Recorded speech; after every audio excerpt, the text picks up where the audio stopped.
Let's talk about adoption now. So before we turn to shared parental leave, adoption rights were one of the areas on your list earlier. How did they work?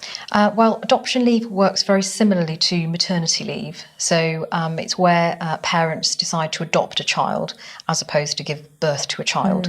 The rules around adoption leave are quite specific in terms of when this right applies. So, for example, if you had an individual who wanted to adopt their stepson, that's classed as a sort of a private adoption. That isn't covered by the adoption leave right. It's normally where the child has been placed with the adopted parents through an adoption agency. Right. So there are specific eligibility requirements, and all of the rules are set out in full in the Farillio guide and the policy.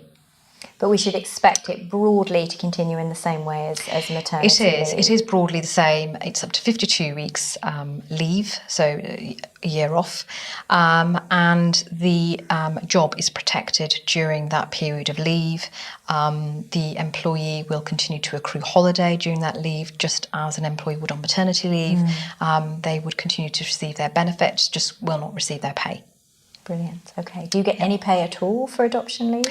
You do, and it's similar to statutory maternity. Well, it's exactly the same as statutory maternity pay. It's 90% of earnings for the first 6 weeks of adoption leave, and then for the balance of the 9-month period, it's the statutory rate of around £145 a week. Great. And when does it actually start? Because clearly it's not. You've probably got more certainty, I'm guessing, than trying to work out when a baby's going to be born. Yes, you would have thought, wouldn't you? So the rules are a little bit different there. Basically, it's normally the leave would start up to 14 days before the date the child starts living with you. So that's usually the window of time when the adoption leave can start. If it's an overseas adoption, there's a 28-day window period as opposed to the 14-day period I mentioned earlier. Yeah. Okay, interesting. Is that just the logistics that you're taking into account? Getting a child I'm over? not entirely sure about that. I think it must be the logistics. Yeah. It must be because it's far away, and presumably there are more arrangements for the adoptive parents to make to receive the child coming from overseas. That's the stuff the agency takes I assume that's the care of, logic. yes. Yeah.